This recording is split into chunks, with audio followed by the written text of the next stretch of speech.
It's kind of wild to think that some of the most important molecules that shape our world, from the food we eat to the medicines that heal us and even the plastics we use every day, are all defined by one tiny feature, a double or a triple bond between carbon atoms.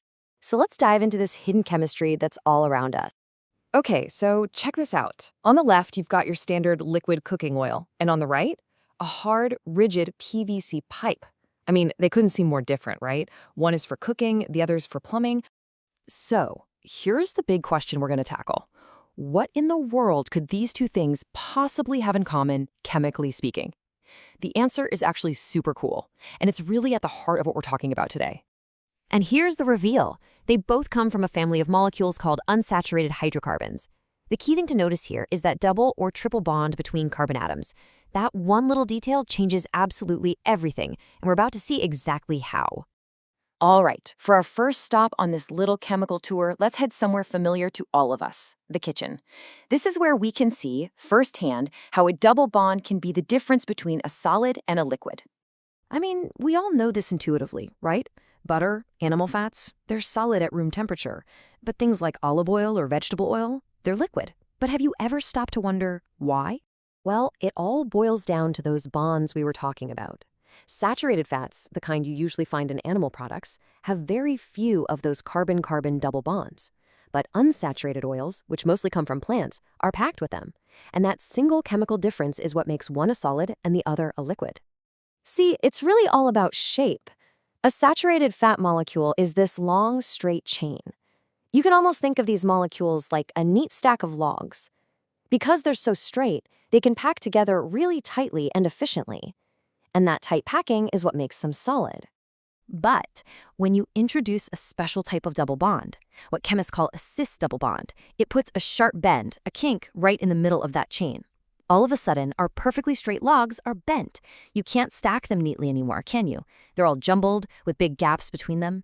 And that's why an oil is a liquid. It's all just geometry. So if a double bond makes an oil a liquid, what if you want to go the other way? How do you turn that liquid back into a solid spread, like margarine? Well, you use a process called hydrogenation. You basically force hydrogen atoms in there to break the double bonds and straighten the molecules back out. Now, you've probably seen the evidence of this chemistry a million times and never even noticed. Go grab a jar of peanut butter and take a look at the ingredients list. And there it is, right there on the label, partially hydrogenated vegetable oils. This is exactly what we're talking about. Food scientists take a liquid oil, straighten out some of those kinks with hydrogen, and create that smooth, creamy spread that doesn't separate. It's chemistry in action, right in your PB&J. But you've probably also heard about the downside of this process. It can create an unintended side effect, trans fats. What happens is, during that hydrogenation process, some of the natural kinky cis bonds get accidentally twisted into a trans shape. And that trans shape is, you guessed it, straight again. So it starts to act just like a saturated fat in your body, which has been linked to things like stimulating cholesterol production. Okay, so let's leave the kitchen and head over to the medicine cabinet, because it turns out these same special bonds aren't just in our food, they're absolutely crucial for our health and are at the core of so many life-saving medicines. I mean, the list is just incredible. You find these bonds in anti-cancer drugs, in oral contraceptives, in common anesthetics, even in allergy medicines like Claritin. In every single one of these, those double and triple bonds are doing some seriously important work inside our bodies. Let's take tamoxifen, for example. It's a breast cancer drug.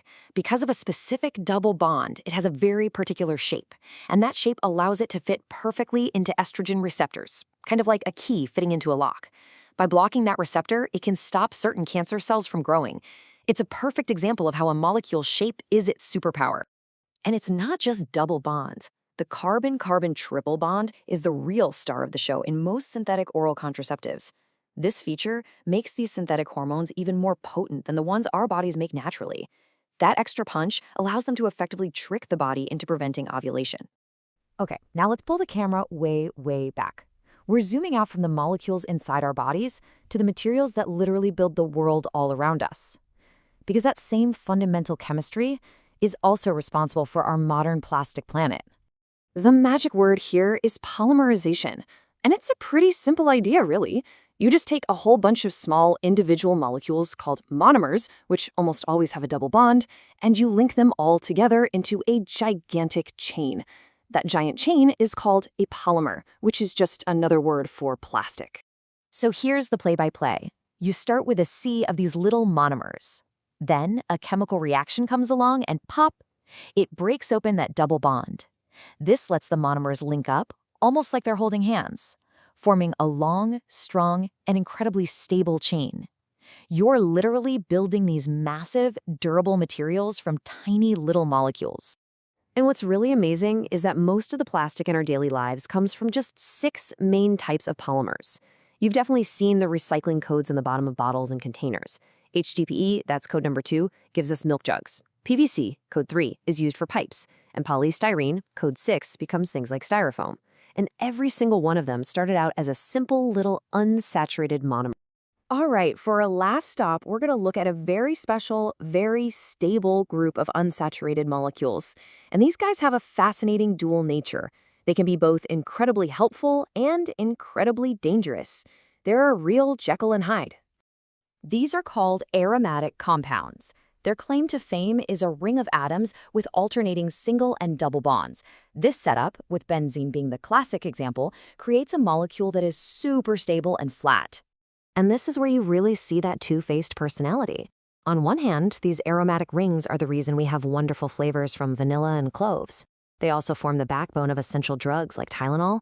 But you flip the coin and you find that same fundamental ring structure in some really nasty stuff, like the carcinogens found in smoke or in dangerous, persistent pesticides like DDT. Same chemistry, just wildly different results. So when you step back and look at the whole picture, from the kink in an oil molecule to the long chain of a plastic to the stable ring in a flavor or a toxin, it's obvious this chemistry is incredibly powerful. It's given us life-saving medicines and materials that have changed the world.